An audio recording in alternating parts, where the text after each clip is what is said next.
It was almost midnight when his phone vibrated on the nightstand. I was already lying down pretending to sleep when the screen lit up the dark room. The name that appeared was banal. A contact he always said was just a coworker. But the preview of the message cut through the air like a blade. I can't stop thinking about you. I felt my heart race and my body freeze. For a moment, I hoped it was a mistake, a missed notification, maybe even spam. But the sentence was there, clear, intimate, impossible to mistake. The silence of the night seemed to scream louder than any words. I slowly turned onto my side, trying not to make a sound while my mind raced with 1,000 hypotheses. The weight of that sentence burned more than any scream of betrayal. My instinct told me to get up, grab his phone, and put an end to the doubt right then and there. But a part of me knew, if it were true, there would be no going back.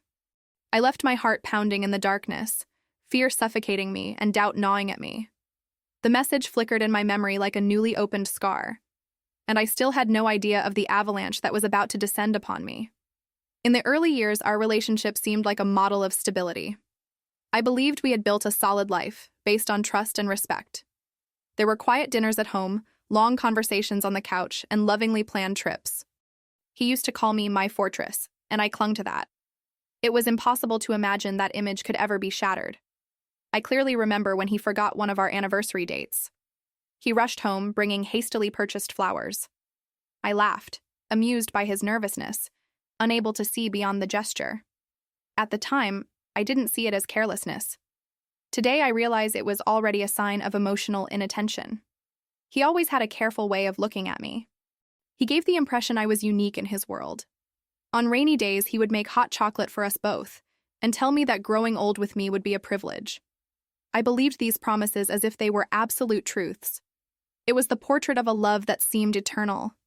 In everyone's eyes, we were the perfect couple. Family praised our union. Friends envied our closeness.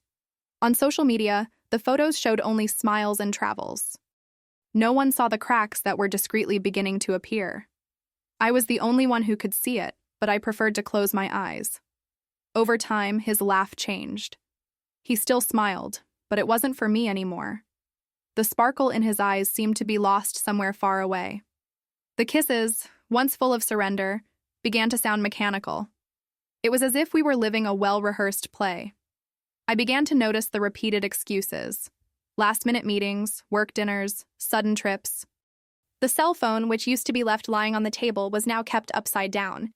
Every detail screamed inside me, but I tried to believe they were just coincidences. Self-deception was my refuge. The nights began to grow too silent. He lay facing away and I lay awake, staring at the ceiling. The space between us felt like an impossible abyss. Questions swirled in my head, but the courage to ask them never came. It was like living next to a stranger. I tried to seek support from friends, but the answers were superficial. He loves you. It's just a phase, they'd say. No one knew about the storm I felt inside. It was a silence that weighed like lead.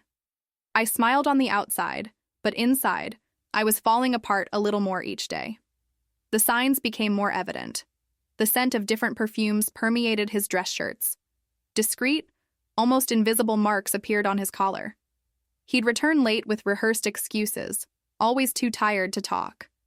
But there was something in his smile that betrayed another hidden life. Conversations began to become superficial. When I talked about my plans, he seemed distracted, fiddling with his phone. He responded with short sentences, as if he were in another world. I felt like my presence no longer mattered. The marriage was becoming a mere appearance. One episode stuck in my memory. We were at dinner at home, just the two of us. His phone vibrated, and I saw a smile slip through his face without him realizing it. I asked who it was, and he irritably replied, "He's just a coworker." The phrase stuck with me like a warning impossible to ignore. Ever since that day, it echoed like an omen. I repeated it mentally, trying to convince myself there was no reason to suspect. But something inside me screamed that it wasn't quite like that. My intuition grew stronger and stronger. And I knew that sooner or later, the truth would come out. Even in the face of doubt, I continued to maintain a semblance of normalcy. I cooked dinners, made travel plans, and smiled in photos with him. It was as if I were playing a role in a play that had already lost its meaning. The outside world believed what it saw. Only I knew the silence that suffocated me inside. I remember a family trip that marked a turning point. He spent almost all his time glued to his cell phone. He said they were important clients who kept calling, but I saw a different smile spread across his face. It was the smile of someone surrendering to another person. Little by little, I learned to observe coldly. Every gesture, every change in tone of voice, every excuse. I began to silently collect details, without confrontation. Love was no longer trust, but investigation. And every clue found took me deeper into the pain. The happy past became an emotional prison. It was as if the good memories were chains that prevented me from facing reality. I tried to hold on to what we had experienced, but it no longer made sense. With each new suspicious detail, this castle crumbled, and I knew there was no way to rebuild it. He began to avoid certain places with me. He made excuses not to go to restaurants that were once our favorites. He said he was too tired for family gatherings, and whenever his cell phone vibrated, the discomfort was evident. It was the behavior of someone with something to hide. I felt a growing emptiness inside my home, a void that no superficial gesture could fill. The man who said he would grow old by my side seemed to be drifting further away with each passing day. I no longer recognized who slept beside me, and worst of all, he no longer made any effort to hide it. The late nights became my accomplices. I lay awake, watching him sleep and trying to find answers. My heart warned me that something was wrong, but my mind still resisted, clinging to hope. It was an internal war that consumed me. The life I believed I had built was beginning to shatter. Every detail I had ignored in the past now felt like a missed warning. I understood that it was no longer paranoia, but intuition. I was ready for the first definitive proof, something that would confirm once and for all what I already knew, but didn't want to admit. The omen was before me, about to reveal itself. A detail so clear that no lie could cover it up. And from that moment on, there would be no turning back. Trust had turned to shards of glass. I was about to bleed into the truth I'd so feared. The first definitive sign appeared almost banally, like a forgotten stone in the middle of the road. I was organizing clothes for the laundry when I noticed a strange smell lingering on a dress shirt. It wasn't my perfume, nor was it the fabric softener.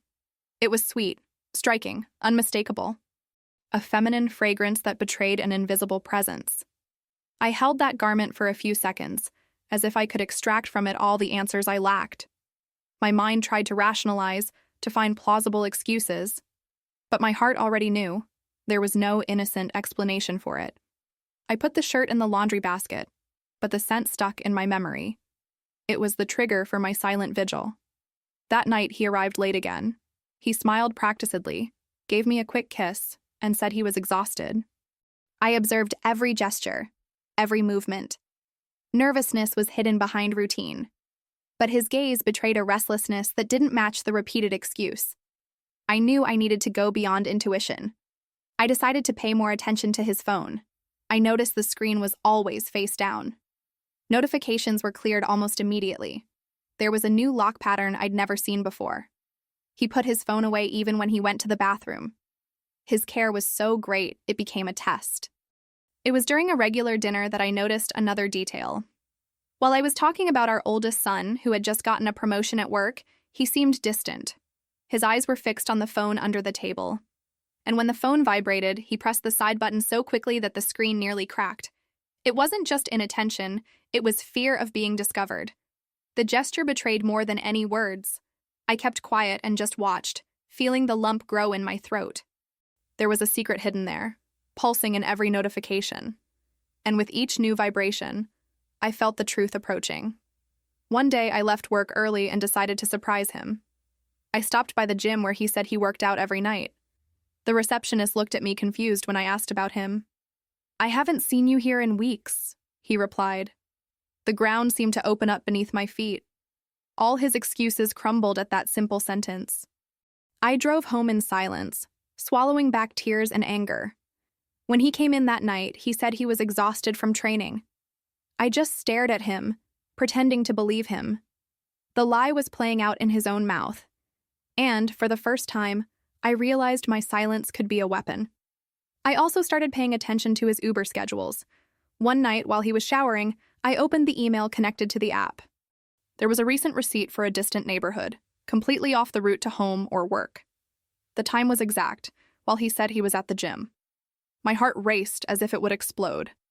I held my phone with trembling hands, reading and rereading that information.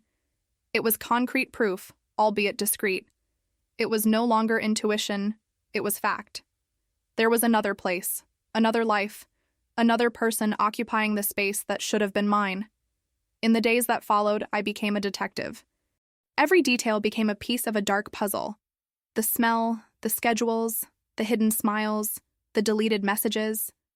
My life as a wife became a silent investigation. I was no longer a companion, I was an observer. And each clue led me closer to the truth. The cruelest thing was his naturalness.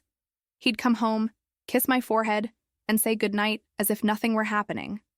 The theater was perfect, but I already knew the flaws in the script. The stage was crumbling behind the curtains. And there I was, sitting in the front row, waiting for the final act. I began to notice small objects. A restaurant receipt hidden in a pants pocket. A gift wrapper forgotten in the car drawer. None of these items were meant for me. Each discovery was a silent stab. I was collecting fragments of a parallel life that excluded me. One night, I risked asking him directly, "Are you sure you're not hiding something from me?" He laughed, shook his head, and called me paranoid. "You need to trust me more," he said with a tone of false patience. Anger burned within me, but I held back the urge to confront him. I needed more. That reaction was the proof I needed.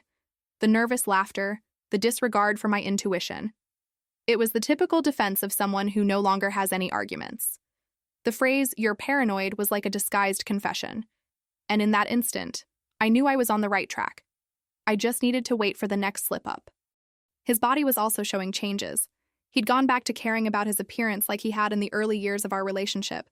New clothes, expensive perfumes, frequent haircuts. But none of this was for me. I was merely a spectator to a resurrected vanity. And every detail reinforced the existence of another woman. The worst was the way he began to physically withdraw. Caresses became rare. Kisses were hurried. Nights of intimacy were reduced to excuses. "I'm tired. I have to get up early tomorrow." But I already knew his energy was being spent elsewhere. And that place wasn't our bedroom.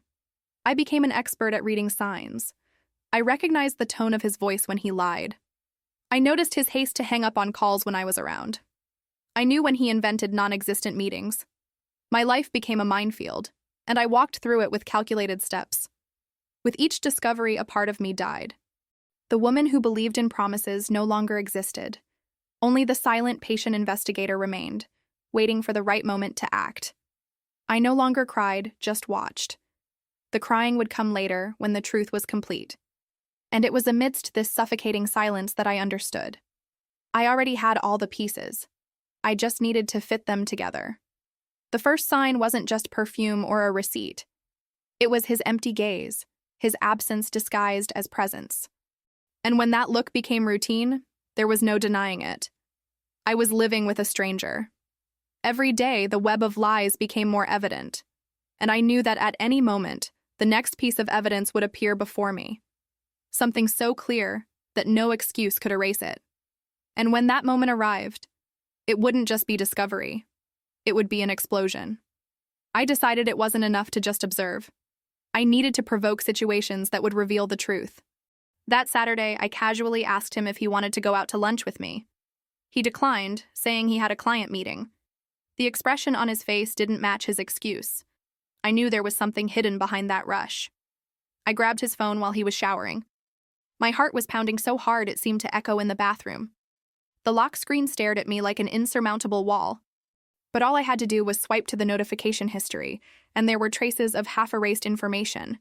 Unknown numbers, messages deleted but still visible for seconds. The shock was like a punch in the gut. I saw quick words. "I miss you. Yesterday was perfect. When can we see you again?" I deleted the notification so as not to arouse suspicion, but I committed every detail to memory. The game of lies was getting bolder.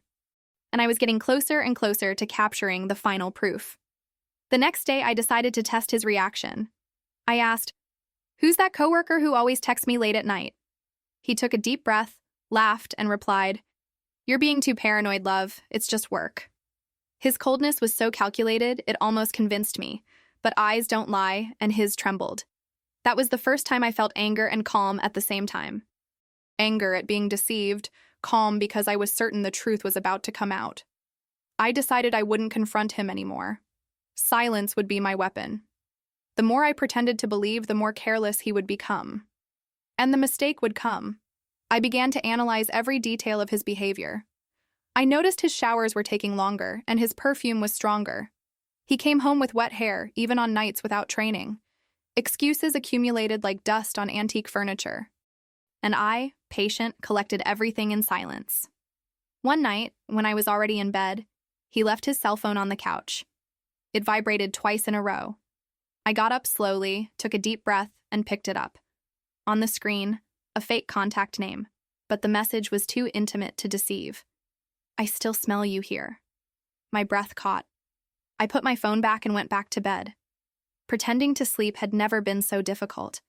My racing heart betrayed me even to myself.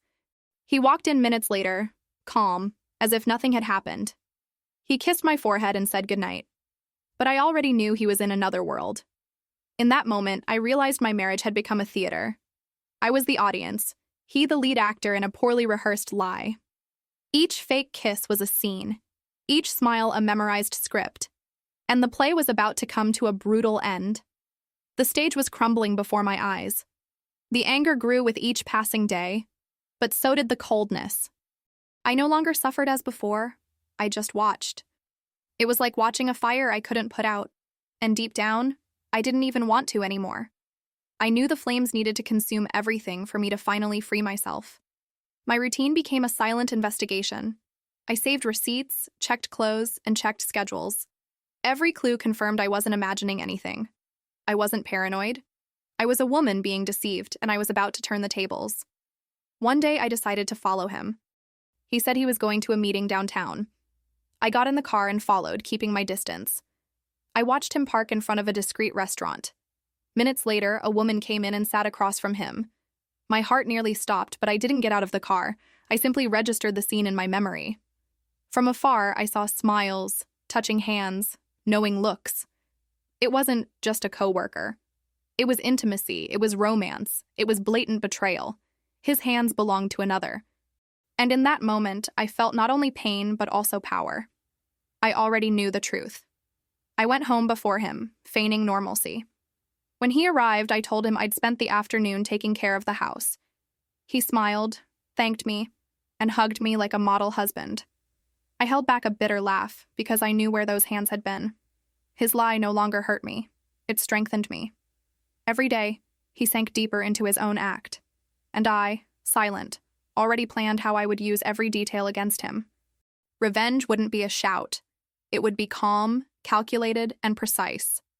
I wanted him to feel the weight of his own lie without needing a single word from me. I began saving evidence without him noticing. Photos of receipts, screenshots of notifications, perfumed clothes. Everything cataloged as if it were a court case. He thought he was deceiving me, but I was already planning the end. And I wouldn't be the one to lose. With each false smile from him, I responded with coldness hidden in affection. He didn't realize I was no longer his wife, but a spy in his own home. His betrayal turned me into an investigator.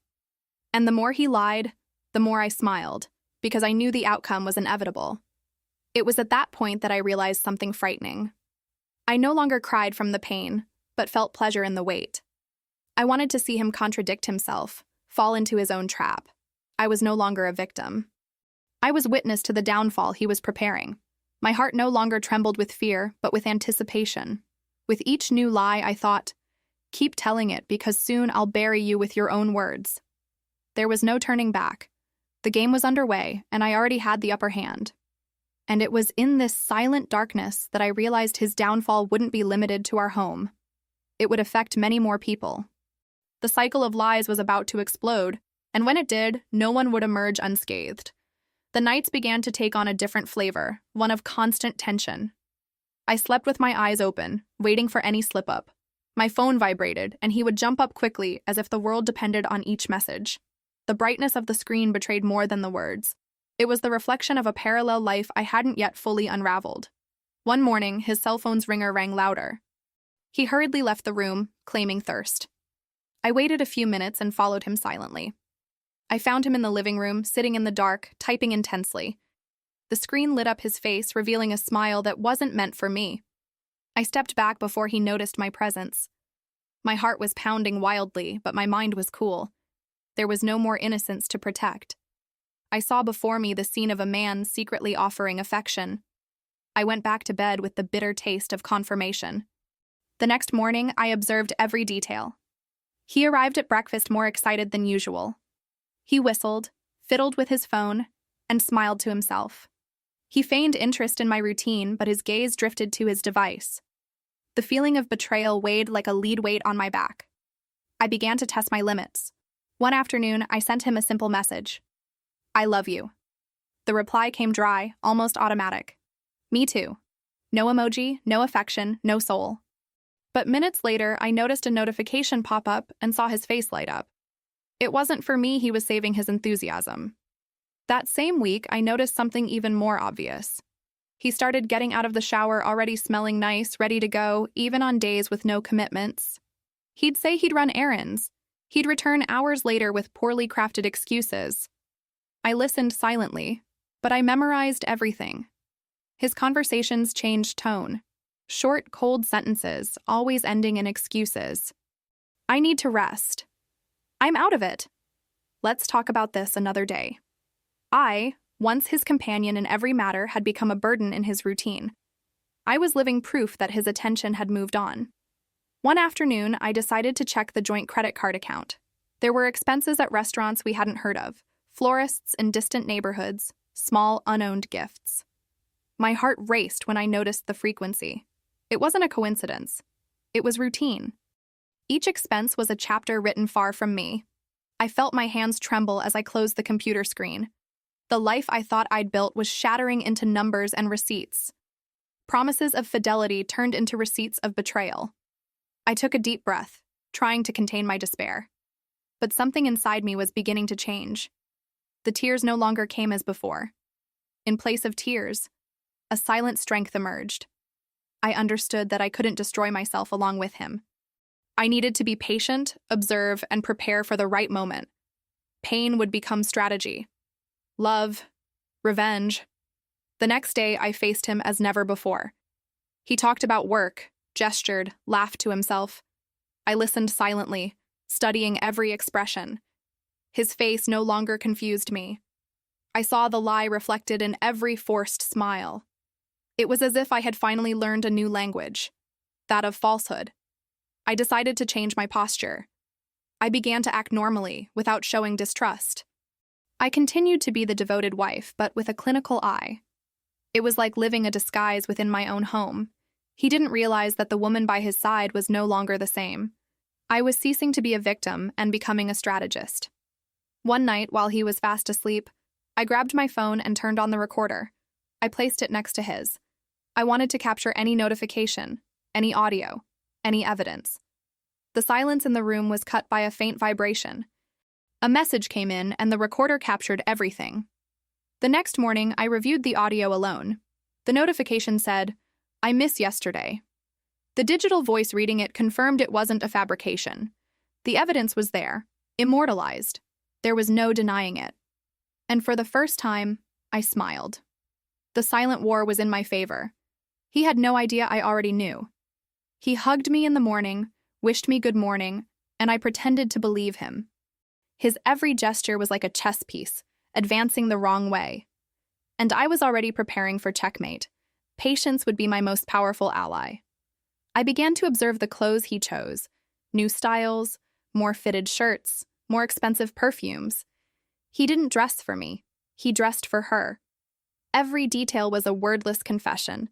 And I collected confessions every day. I began to wonder who the woman who took my place was. Young, married, someone from work?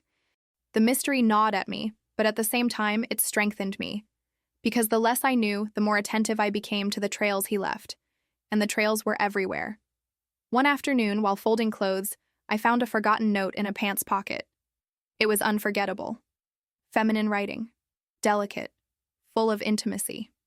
I held that piece of paper like a gun. It was concrete evidence. And this time, not even the best excuse could erase it. That night, I cooked for both of us and put the note back in my pocket. I wanted to see his reaction. When he picked up his pants and put his hand in his pocket, he froze. His face went pale for a few seconds before hiding it. I just watched, smiling inwardly. The theater was about to collapse. I knew that from that moment on, the fall was inevitable. The evidence was no longer hidden. It was right in front of me. And he had no idea what I already had in my hands. What would come next wouldn't just be confirmed betrayal.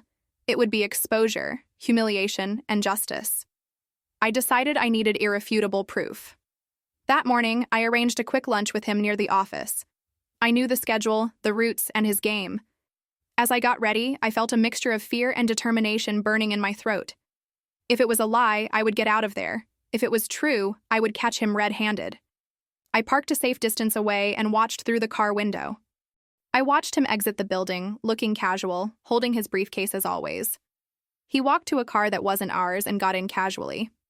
My stomach churned, but my mind remained cool and focused. I followed calmly, showing nothing. His car stopped in front of a discreet hotel downtown. I saw the woman. I recognized her tied-up hair, her movements, get in and smile as if this were a special date. They passed through reception unhurriedly, exchanging knowing glances that stung like knives. I stood there from a distance, mentally noting every detail, every gesture. I knew I needed something more concrete than pedestrian glances.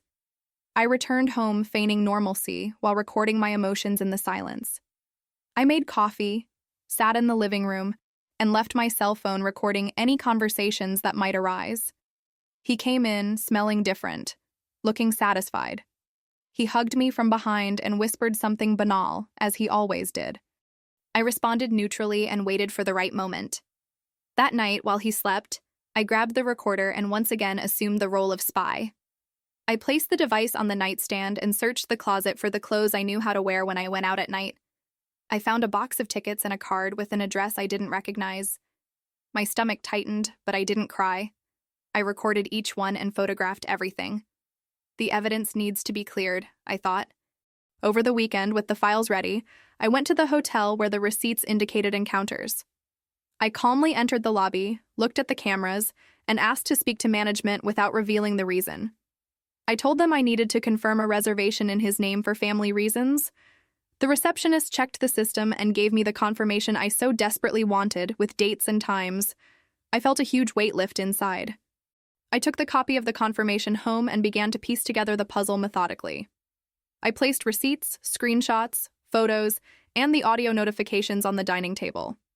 It felt like a documentary process, cold and professional. Each piece fitting together made the betrayal impossible to deny. I didn't just want to prove myself.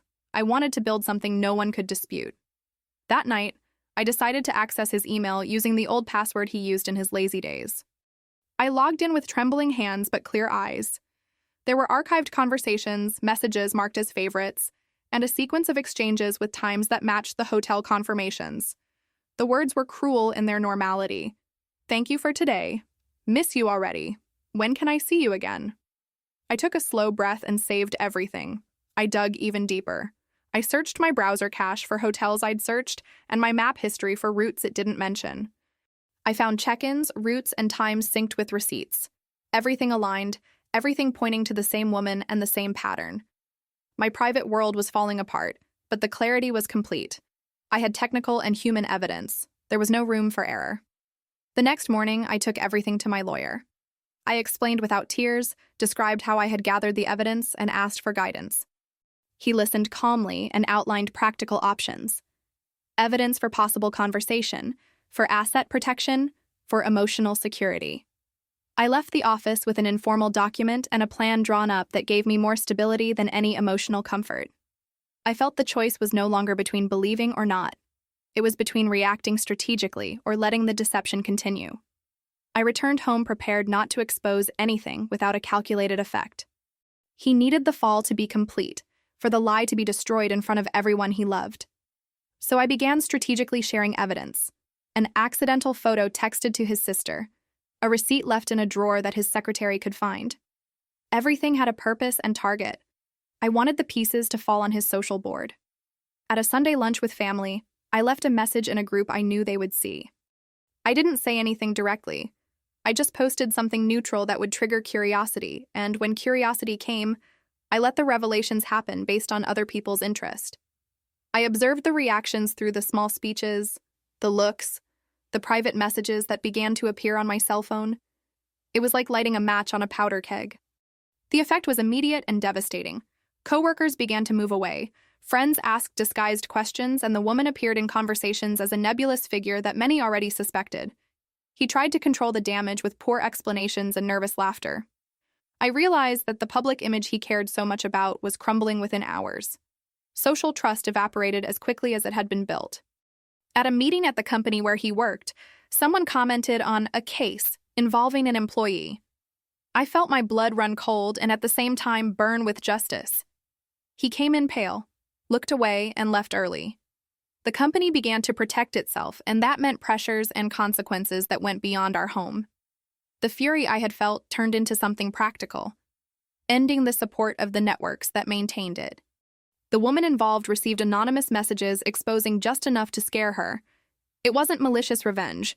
It was a tactic to make her realize the damage she was causing.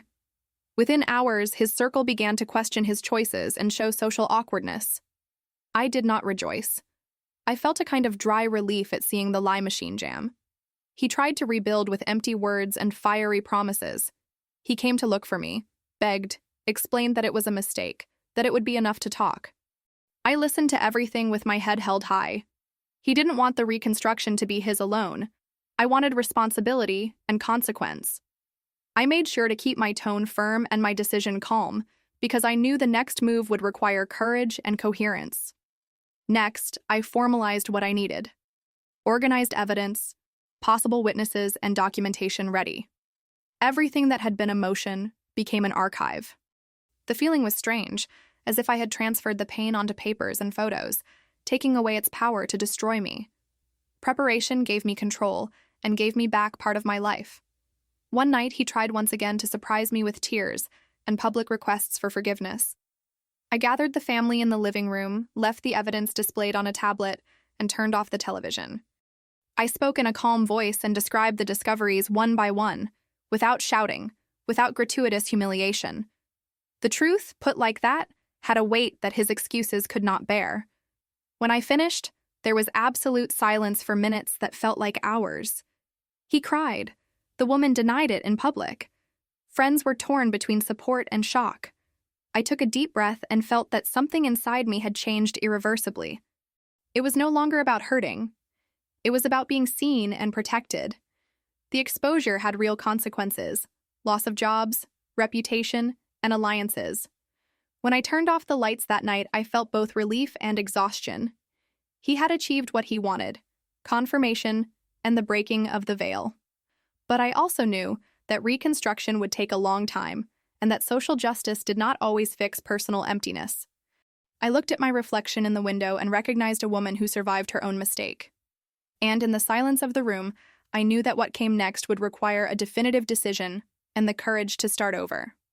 After that revelation in front of the family, the atmosphere at home became a minefield. He walked from side to side, trying to explain the inexplicable, speaking in loose sentences that didn't make sense. With each word, the mask fell even further. I didn't need to answer anything. Just the silence weighed like a sentence.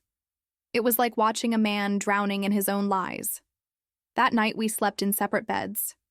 He insisted on knocking on the door, asking for a chance, saying it was all just a temporary mistake. But I no longer believed in the word error. A mistake is stumbling, forgetting a date, speaking without thinking. What he did was a choice, repeated and conscious. And with each knock on the door, my decision became firmer. I began to reflect on all the years invested in that relationship. I remembered trips, birthdays, projects, shared dreams, and I realized how much I had given up on myself to keep the us intact. It hurt to admit that the basis of our life was a theater supported by my effort. But that pain was now turning into fuel for change. He, on the other hand, seemed more concerned about his reputation than me. He talked about friends, colleagues, the company, as if the world collapsing was just a matter of image. I didn't cry for lost love, I cried for wounded pride. I looked at him and saw not the man who promised to grow old by my side, but someone who was fighting to save his own vanity. The following days were of calculated silence.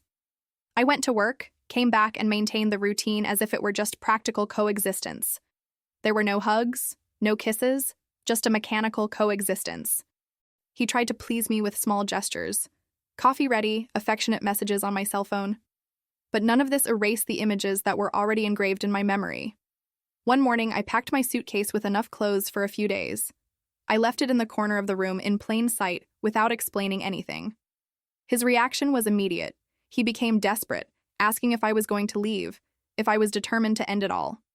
I just replied, "I don't need to say anything. You already know what you did."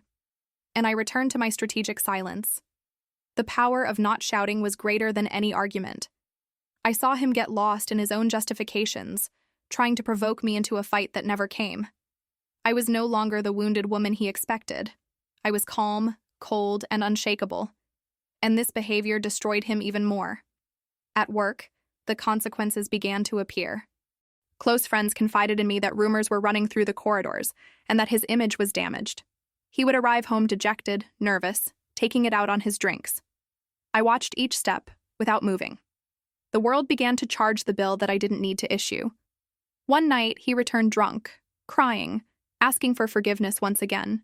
He knelt down in the middle of the room, swearing that he loved me, that I was the woman of his life. But those words, which would one day make me tremble, now sounded hollow, empty, weightless. The lie had already corroded any trace of truth.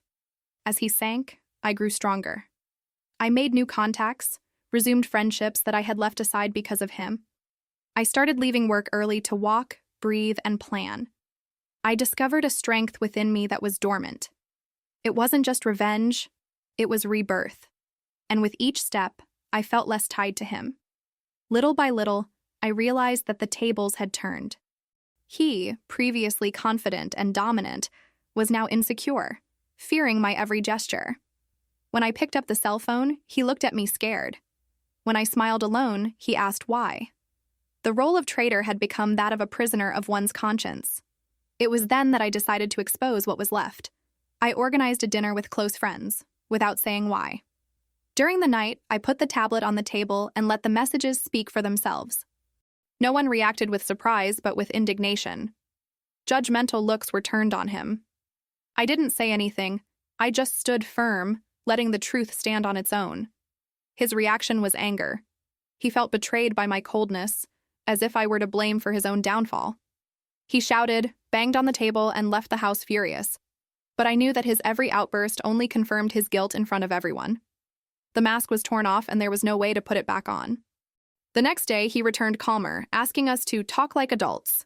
I accepted, but made it clear that there was no negotiation. I explained that love cannot be rebuilt with rubble, that broken trust cannot be fixed with excuses, and that I, above all, was not willing to carry the burden of lies for even one more day. He cried, tried to hold my hand, but I didn't let him. He said he needed to find himself again, that he would go to therapy, that he would change. But I already knew that this promise was just one of many others that he never kept. I stood up, looked into his eyes, and just replied, "Now it's too late." The shock on his face was visible. For the first time, he understood that he no longer had power over me. The woman who always forgave no longer existed. There was only someone left who had been reborn from his own pain. I didn't hate him anymore. I just didn't need it anymore. That week, I packed my things and left the house. The suitcase that was once alone in the corner was now my liberation. I got in the car, took a deep breath, and drove on. There were no tears. There was no regret. Just the certainty that I had done what I needed to do. But I knew that wasn't the end. There was still one last chapter to be written. His life, his public image, his social position. Nothing had completely collapsed yet, and I had no doubt that the total fall was very close. I just needed to take the next step. As I drove, I looked in the rearview mirror and saw the past fading away, but I also saw the shadow of something bigger approaching.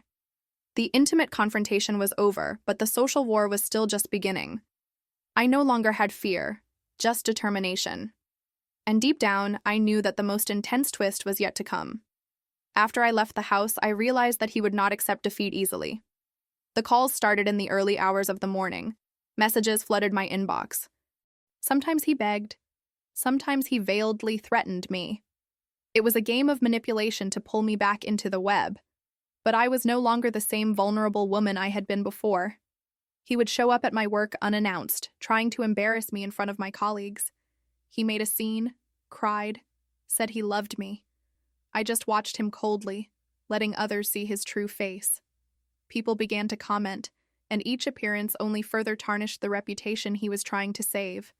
While he was drowning in despair, I continued rebuilding my routine. I went out with friends, took up hobbies I had abandoned. I discovered that there was life outside that cycle of pain. With each step, I felt freedom pulsate. It was strange to realize that I could breathe without having to justify every movement. But he could not stand this freedom.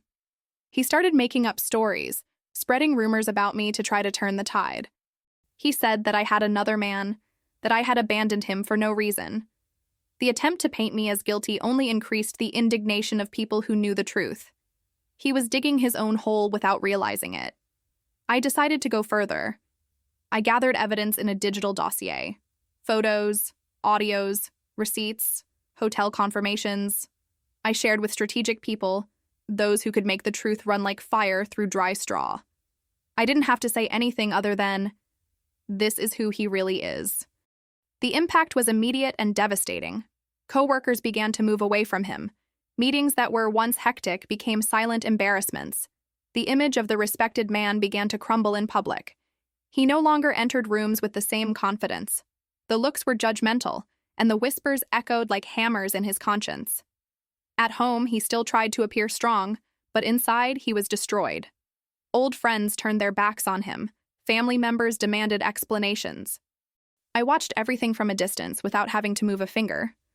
The truth was no longer mine alone. It was public, alive, uncontrollable. And that consumed him more than any direct revenge.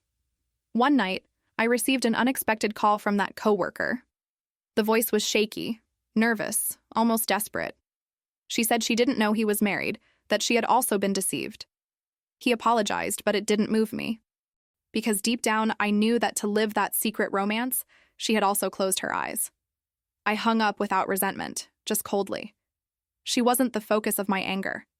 It was him, the man who promised loyalty and delivered only lies to me. She was an accomplice, but he was the protagonist of the destruction.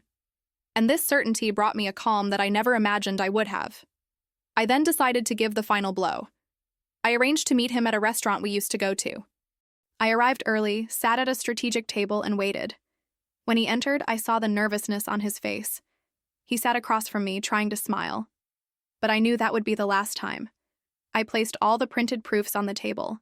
Every receipt, every print, every ticket. He tried to laugh it off, to say it didn't mean anything.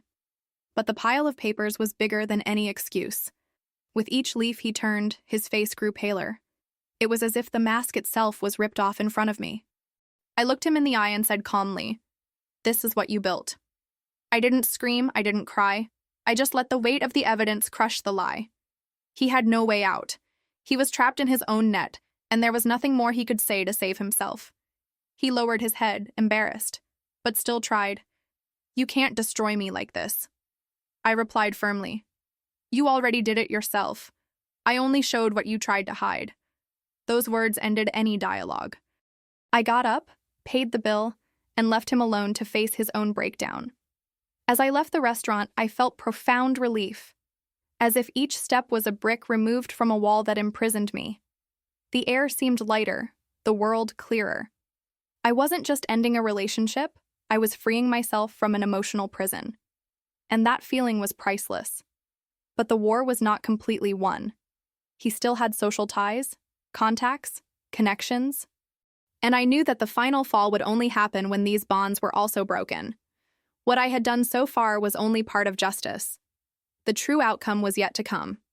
That night, lying alone, I thought about how many women experience similar situations, How many are called paranoid, exaggerated, crazy, and how many discover that intuition never fails? My story was just one of many, but I wanted mine to have an ending that would inspire others not to remain silent. I started writing down everything I had been through in a diary. Not just to organize your mind, but to record each lesson learned, the power of silence, the strength of patience, the importance of putting yourself first. Each line was a piece of the woman I became. With each page written, the feeling of liberation increased. It wasn't about him anymore. It was about me. About how I managed to resist, survive, and transform pain into strength. I realized that the real victory was not in seeing him fall, but in getting up. And I was already standing. But inside me, I was certain that the outcome still had more to show. His society, his professional life, his public image, everything was still at stake. And when the next piece fell, there would be no going back. The whole world would see who he really was. After the dinner where I left the tests on the table, his life went into free fall. The following days were marked by desperate phone calls, confusing messages, and attempts at manipulation. He wanted to convince me that we could still rebuild, but I no longer believed in ruins. His castle was crumbling, and I had no intention of lifting the rubble. Silence was my greatest weapon. At work, the news spread like wildfire. Colleagues whispered in the corridors. Suspicious looks followed him wherever he went. The man who previously entered meetings full of confidence now walked with his head down, trying to avoid confrontations. The professional environment stopped being a refuge and became a stage for his shame. The reputation, earned in years, melted in days. He tried to control the narrative, saying it was all couple problems. But nobody believed it. The evidence was circulating. The intimate messages were known. With each justification, he sank deeper into ridicule. The dedicated husband speech had lost its validity. The audience that had previously applauded now judged him in silence. Meanwhile, I remained steadfast. I went to work, greeted people, but didn't talk about the subject. The mystery surrounding my posture further strengthened my position. I didn't need to scream or defend myself. The truth was out in the open, and the silence only strengthened my power. Every day I felt my dignity being rebuilt. He began to lose close friends. Some no longer answered their calls. Others preferred to avoid meetings. It was like it was contagious to be around him. Isolation arrived slowly, until even the family began to question their attitudes. The man who claimed to be a character reference was exposed in his moral nakedness. One afternoon, I received an unexpected call from a colleague of his. The voice was firm, almost supportive. He told me that he knew the whole story, and that he admired me for not keeping quiet. "You did what many women cannot," he said. I felt my heart warm, not with pride, but with confirmation. I was giving a voice not just to myself, but to so many who had been silenced. Meanwhile, he wallowed in desperate strategies. He tried to get closer to his children, as if paternal love erased the dirt. He bought expensive gifts, planned quick trips, but nothing worked. Children were too mature to believe empty excuses. Their disappointed looks were more devastating than any words. I watched everything from afar, without interfering. I didn't need to compete for my children's affection, because I knew the truth spoke itself. They saw who was really present, who never lied, and his every attempt to get back on his feet only highlighted the contrast even more. His stage was without an audience. The pressure increased when rumors about dismissal began to emerge in the company. The atmosphere was not just gossip, but real distrust. Who trusts someone capable of betraying those who have been by their side for decades? Public image and private life were mixed, and when that happens, there is no mask that can resist it. He came to me, for the umpteenth time, asking for a chance. She carried flowers in her hands, as if a cliché gesture could mend years of lies. I accepted the flowers, placed them in a vase, and just said, "Flowers wither quickly when they are not watered truthfully." The silence after that sentence weighed more than any discussion. Deep down, he still believed he could turn the game around. I tried to paint myself as the cold, distant woman, the one responsible for the end. But the more he talked, the more he betrayed himself. Mutual friends were no longer mistaken. They knew the difference between pain and manipulation. He no longer had allies. He was a man alone in his own lie. I, on the contrary, felt increasingly free. I went out with friends, revived old plans, smiled without fear. The reflection in the mirror no longer showed the broken woman he tried to destroy. It showed someone stronger, more aware of themselves. It was as if I had been reborn from the ashes. Still, I knew there was a next step. He hadn't lost everything yet. He was still clinging to the idea of controlling some narrative. And that meant the final fall was yet to happen. I didn't just seek revenge, sought complete justice. And for that, I needed to wait for the right time. To every call he made, I responded calmly. He didn't raise his voice. He didn't show anger. This serenity made him even more nervous. He wanted confrontation. He wanted me to explode. But I learned that silence was more lethal. And every word I spared was like a rope tightening around him. It was then that I decided to expose the evidence in an even wider circle. I gathered family, close friends, and firmly showed everything.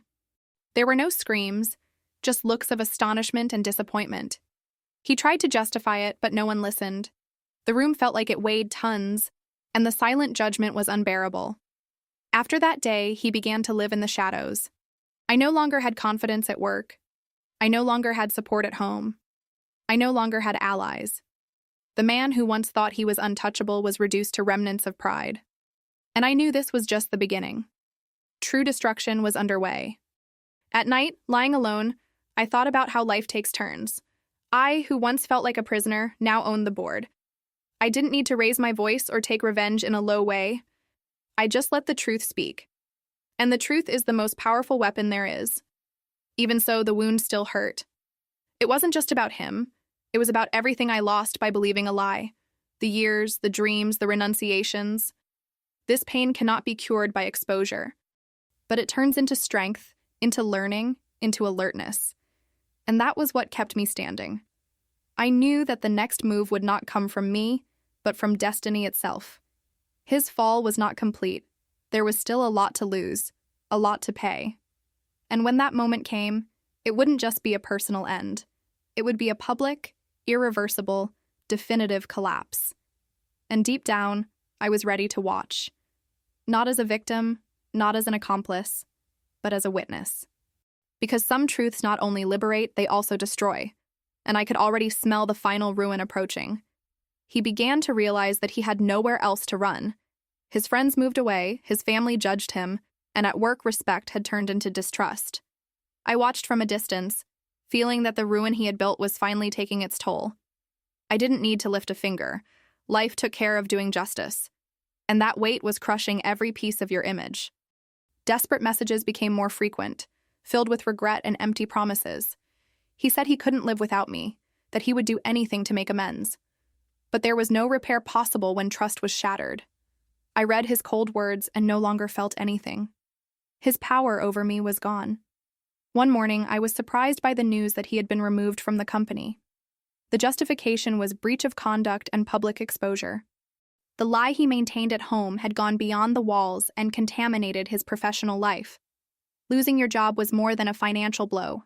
It was the end of the man he pretended to be. He tried to blame me, saying that I had destroyed everything. But in fact, he had done it alone. Every lie, every encounter, every message was a brick removed from his own fortress. I just let the rotten foundations give way. Now he faced the void he had dug with his own hands. And even in the face of the complete fall, I knew there was still something bigger left. It wasn't just his destruction, it was the rebuilding of my life. The pain still burned, but it turned into strength. And deep down, I was aware that the most intense part of this story was yet to begin. The days that followed his departure were a reflection of everything that was to come. The mask had fallen, and the shame was now public. He was no longer the exemplary husband, nor the admired professional. He was just a man naked in front of his own flaws. And I watched from a distance, not with pleasure, but with the coldness of someone who knew justice was being done. I started to reflect on my own life. How many years have I wasted believing in false promises?